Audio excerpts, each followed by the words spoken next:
উপস্থিত সকলকে প্রণাম এবং শুভেচ্ছা জানিয়ে আজ আমাদের নিবেদনে রেখেছি শ্রুতি নাটক হু ইজ ক্যাপাবল, রচনায় জ্যোতির্ময় চক্রবর্তী, অভিনয়ে আছেন সোমা ব্যানার্জি এবং ঝর্ণা মুখার্জি, পরিচালনায় ঝর্ণা মুখার্জি।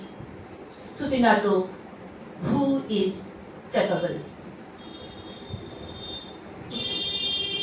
আমি জানতে চাই আমি কোথায়? আপাতত একটি এনজিওর অফিস রুমে আপনি বসে আছেন। আপনি কে? আমি আমি এই সংস্থাটির প্রধান শ্রীমতী শ্রেষ্ঠা মজুমদার। আপনি? আমি সোমদত্তা। সোমদত্তা? টাইটেল? বললাম না, শুধুই সোমদত্তা। টাইটেলটা কি খুব জরুরি? কিন্তু টাইটেলটা বলতে আপনার আপত্তি কোথায়? একথা সত্যি যে পৈতৃক সূত্রে একটি টাইটেল আপনি পেয়েছেন, আবার একথাও সত্যি আপনার শিথিল সিঁদুর প্রমাণ করে আপনি বিবাহ সূত্রে একটি টাইটেলের অধিকারিণী। অধিকার? আমার কোথাও কারোর উপর কোনো অধিকার নেই, তাই কোনো টাইটেল বহন করার কোনো দায়ও আমার নেই। আমি সোমদত্তা, ব্যাস, এটাই আমার পরিচয়। এবার বলুন তো, আমাকে কেন এখানে নিয়ে এসেছেন? আপনাকে এখানে নিয়ে এসে ভুল করেছি বলছেন? তাহলে তো আপনাকে পুলিশে দিতে হতো। পুলিশে? মানে? হ্যাঁ, পুলিশে।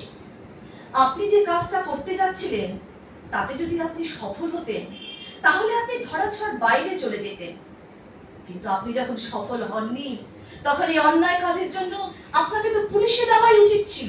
দিলেন না কেন?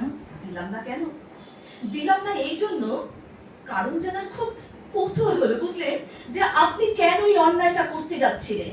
ঠাট্টা করছেন?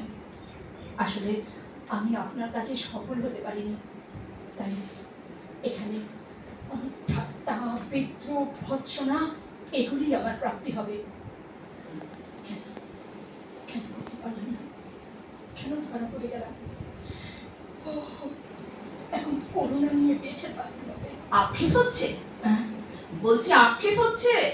সেটাই স্বাভাবিক নয় কি? অপরের করোনা নিয়ে বেঁচে থাকতে কার ভালো লাগে? কেন? অন্য কোনোভাবে বাঁচার রাস্তা বুঝি আপনার বন্ধ হয়ে গেছে? সে প্রশ্নের উত্তর আপনাকে দেব কেন? আপনি কে? আপনার কি অধিকার এই অযাচিতভাবে প্রশ্ন করার? মনে করুন না আমি আপনার বন্ধু। সরি, ভাবতে পারলাম না। আচ্ছা, আমি কি জানতে পারি আর কতক্ষণ আমাকে এভাবে জেরা করা হবে? আমি বলব কোথায় যাবে তাতে আপনার প্রয়োজন? তার একটু প্রয়োজন আছে বই কি। গতকাল আপনাকে নদীর পাড় থেকে আমাদের সংস্থার ছেলেমেয়েরা উদ্ধার করেছিল। ব্যাপারটি আচমকা হলো, এটাই সত্যি। আজকে আবার নদীর কাছে ফিরে যেতে চাইছে? ও প্লিজ স্টপ ইট। কেন বাঁচিয়েছিলেন আপনারা? প্রশ্ন তো আমারই করার কথা। কেন সুইসাইড করতে চেয়েছিলেন? It is my personal matter. আমি জিজ্ঞাসা করেছি কেন সুইসাইড করতে চেয়েছিলেন? আপনি কি আমাকে জেরা করছেন নাকি? আমি আপনার উত্তর দিতে বাধ্য নই। Sit down Somdatta. আমার প্রশ্নের উত্তর না দিলে আপনাকে পুলিশের হাতে তুলে দিতে বাধ্য হব। আমি আবার জিজ্ঞাসা করছি, কেন সুইসাইড করতে চেয়েছিলেন? আমি পৃথিবীতে একেবারে একা হয়ে গেছি। আমার বেঁচে থাকার ইচ্ছাটা মরে গেছে। জানেন সোমদত্তা, পৃথিবীতে কাজ হলো এমন এক বন্ধু যে কখনো ছেড়ে যায় না। তাই পৃথিবীতে একা হয়ে গেছি এই থিওরিটা আমার কাছে অপ্রাসঙ্গিক। যারা সব কিছু পেয়ে অভ্যস্ত তারা কি করে জানবে আমার কষ্ট? আমার যে সব কিছু থেকেও কিছু নেই। বুঝলাম না সোমদত্তা। সোমদত্তা, আমি ঠিক বুঝলাম না। আপনার বাবা মায়ের 4 সন্তান, আমার 3 দাদা, আমি তার একমাত্র বোন। আমার বাবা বিয়ে দিয়েছিলেন এক ইঞ্জিনিয়ার ছেলের সঙ্গে। ও আচ্ছা, বাবা মারা গেছেন কিছুদিন আগে। এখন মা ছোট দাদার কাছে থাকে। বর্তার মেজদা অন্য রাজ্যে থাকে চাকরি সূত্রে। এ তো অতি পরিচিত বাঙালি পরিবারের গল্প।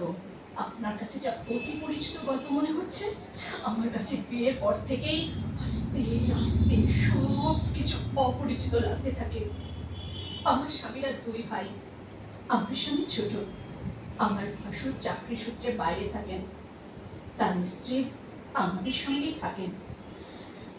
বিয়ের কিছুদিনের মধ্যেই আমি এটা আবিষ্কার করি, আমার স্বামী তার বউটির প্রতি আসক্ত। মাঝে মাঝে সে তার নিজের বউকে ছেড়ে রাতের অন্ধকারে বউদির ঘরে যায়। আপনি প্রতিবাদ করেননি? করেছিলাম, লাভ হয়নি। আমার স্বামী তার নিজের দাম্পত্য থাকতে আমাকে মানসিক ও শারীরিক ভাবে নির্যাতন করতে থাকে। শ্বশুর শাশুড়ি নিজের ছেলেকে কিছু না বলে আমাকে সন্দেহ পরায়ণ খারাপ মানসিকতার মেয়ে বলে দোষারোপ করে।